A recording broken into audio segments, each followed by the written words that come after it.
Hello, everyone. How are you? I hope you enjoyed the previous episodes. This is how I work, and I hope you've gotten an idea, although this program is very much an outline. In my full programs, I go into the depth of each aspect. Since we've reached, I would say, almost the end of our sessions with this marathon, I would like to talk about flowers. In my opinion, these aspects are the most beautiful, not necessarily the most important, but they bring that pleasure to our lives. They are extremely layered and complex, just as every human being is unique. No two people are the same, just as no two fingerprints are alike. You are incredible manifestations of all that is good and beautiful in this world and the universe. And I want you to never forget that. I hope this marathon, if it hasn't shown you this, has at least brought you closer to your essence. Truly, once we start to know ourselves, we can also regenerate, referring to the tool and method regeneration. Today, I want to talk about the types of parts within us, because it's important to know that these petals exist in your being. Why do you sometimes manifest in one way and the other times completely differently? And often, even you don't understand why. Let's talk a bit about these parts. Most of us realize that at one point we acted in one way and at another time completely differently. We have a sensitive side, but we also have a practical and rational side. We are used to thinking about these parts and recognize certain feelings that we consider irrational, such as anger or fear. They appear from time to time, and although we don't necessarily consider them representative to us, they also don't disappear.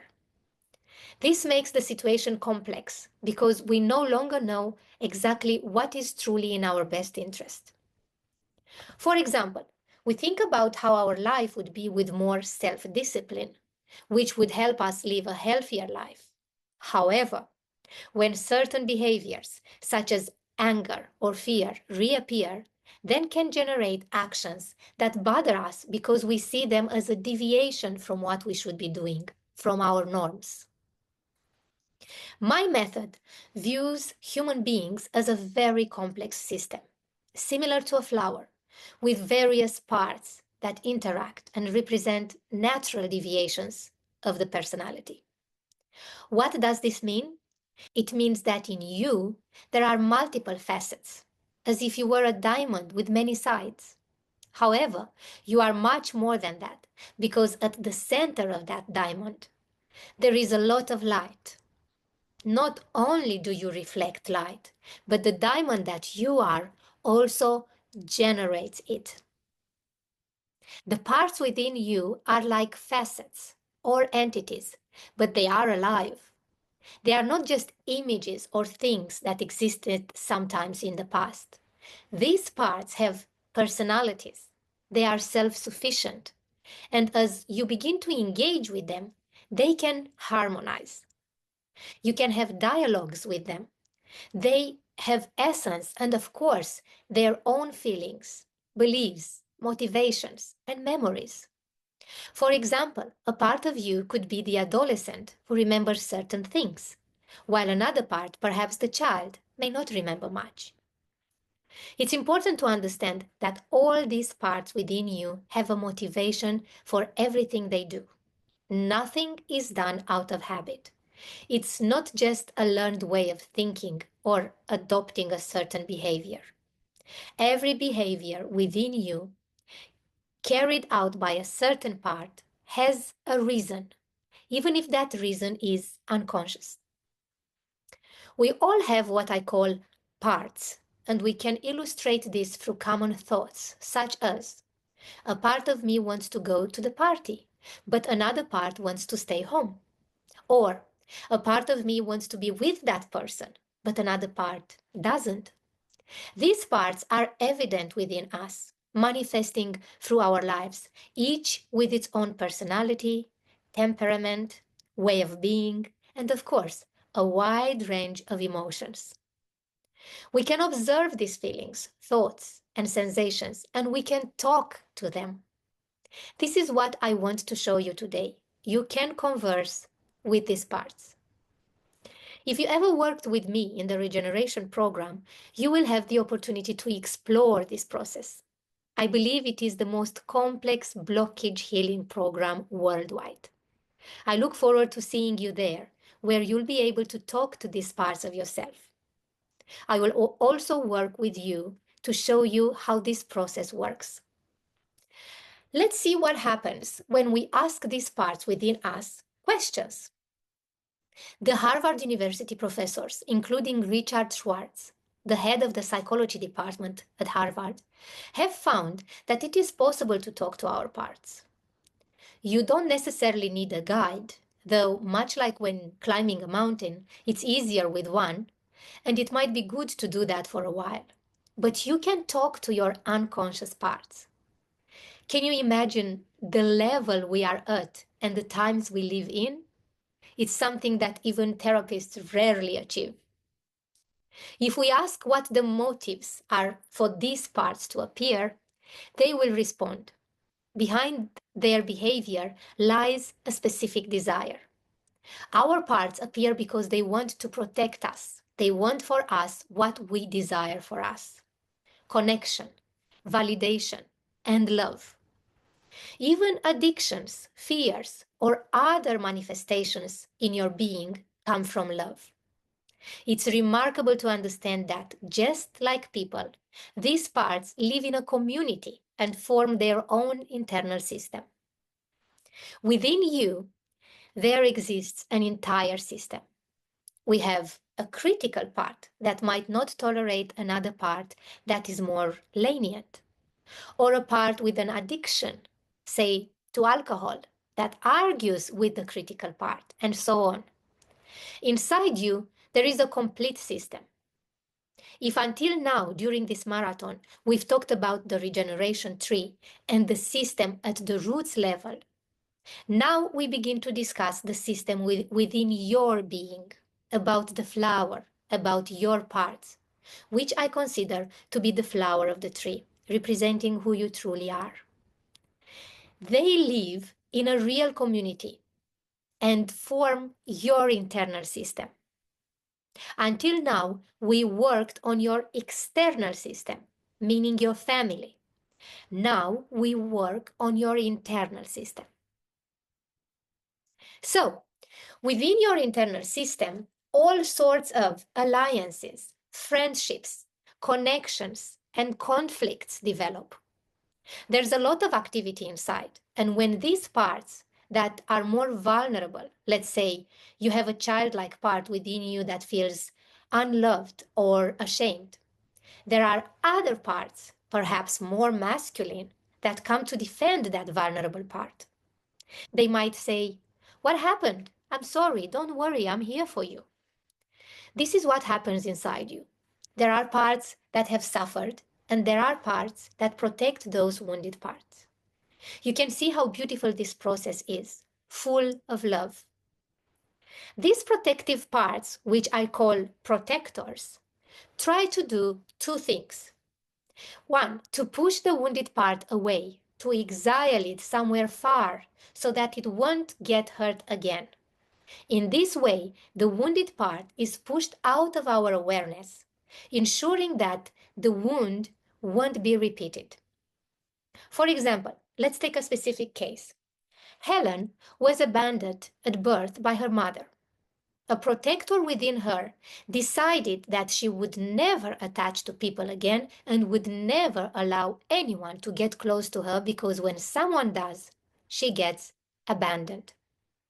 This protector told the wounded part to hide, and the protector stayed active, which is why Helen behaves very coldly towards everyone and is perceived as arrogant. This is the work of a protector within her being. Someone asked me a related question. When I ask my parts why they appeared, I don't get any answer. It's okay if these parts don't give you an answer. They are like children within your being. You can't expect, for example, a newborn to tell you why it appears or what it feels. Perhaps your system isn't yet mature enough to bring forth the answers. But that's not a problem, because your inner self, meaning your essence or your consciousness, is ready to talk to these parts. Now, I would ask you something. What do you feel when your parts don't respond? Because if you feel anything other than love, acceptance, and peace, it means you are not at the level of the self.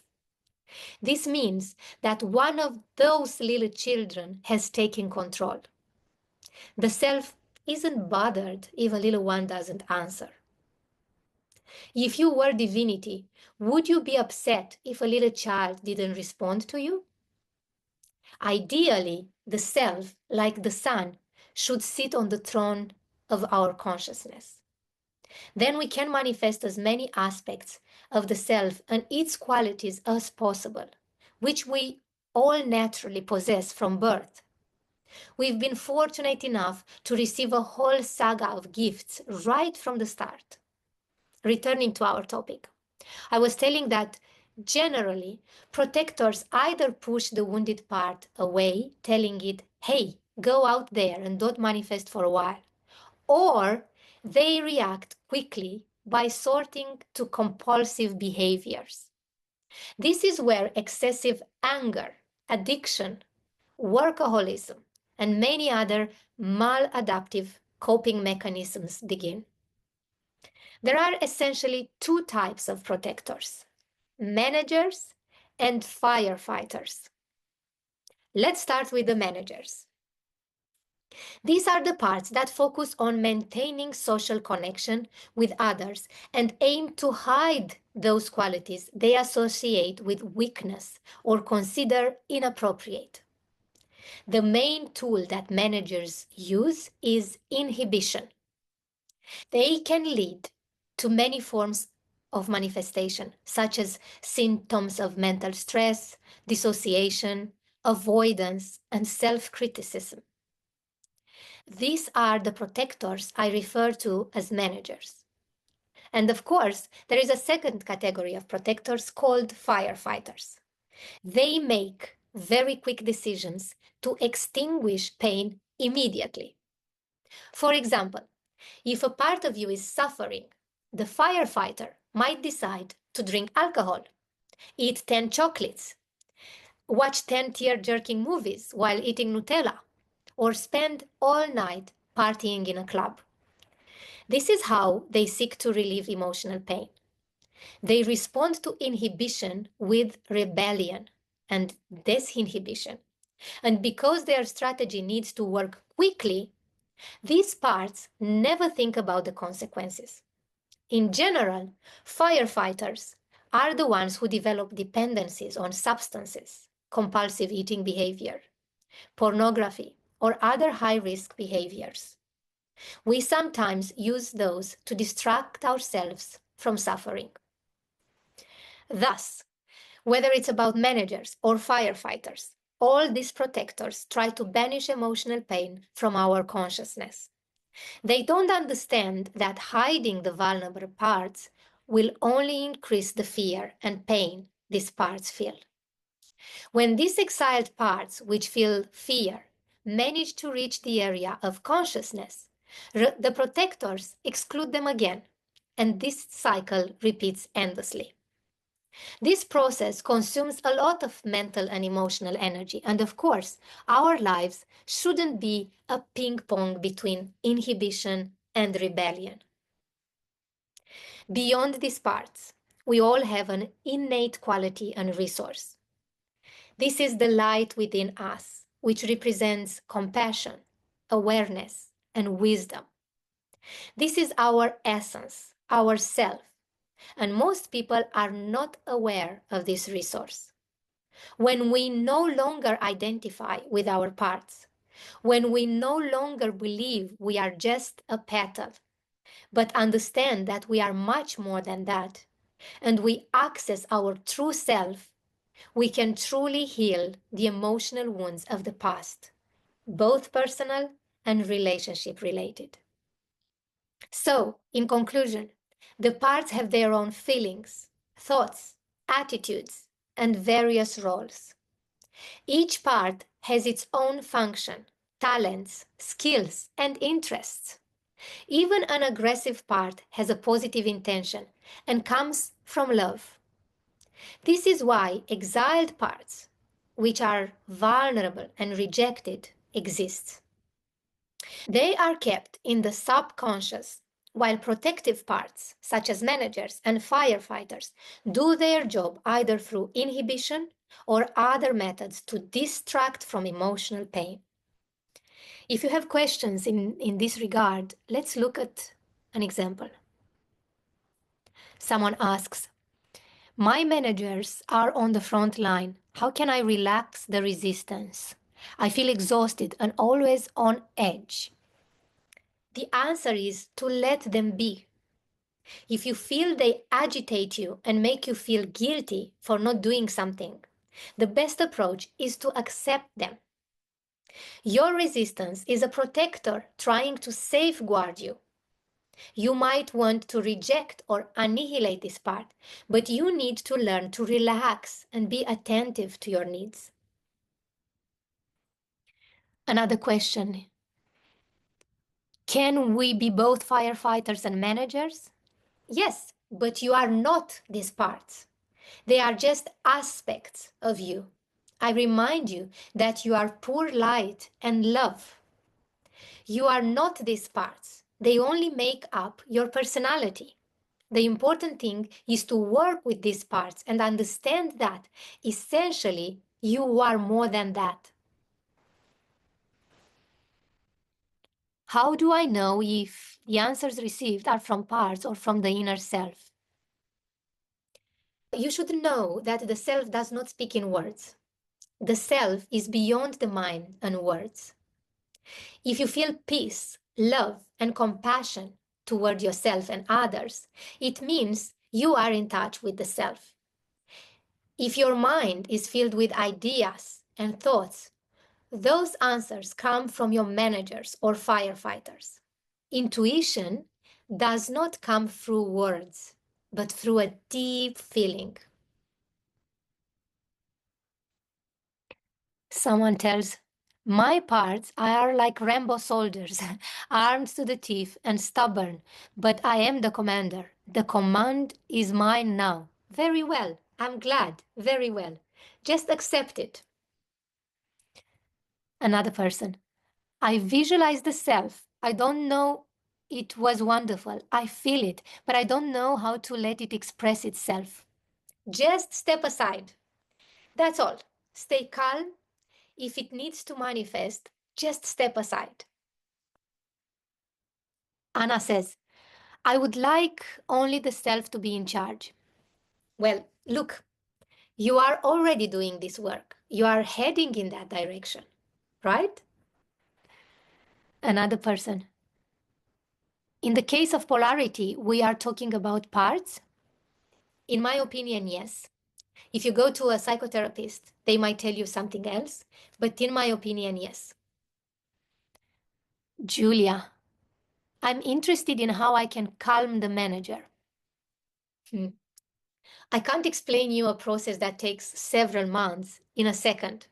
I can't give you a magic pill, even though I wish I could. But what you can do to calm is to accept it. Because when you say, I want to calm it, it's like saying, I want it to shut up. I want to gag it. I want it to be gone. So the question is, are you in acceptance, Julia? If you are not in acceptance, what happens? It persists. Whatever you resist persists.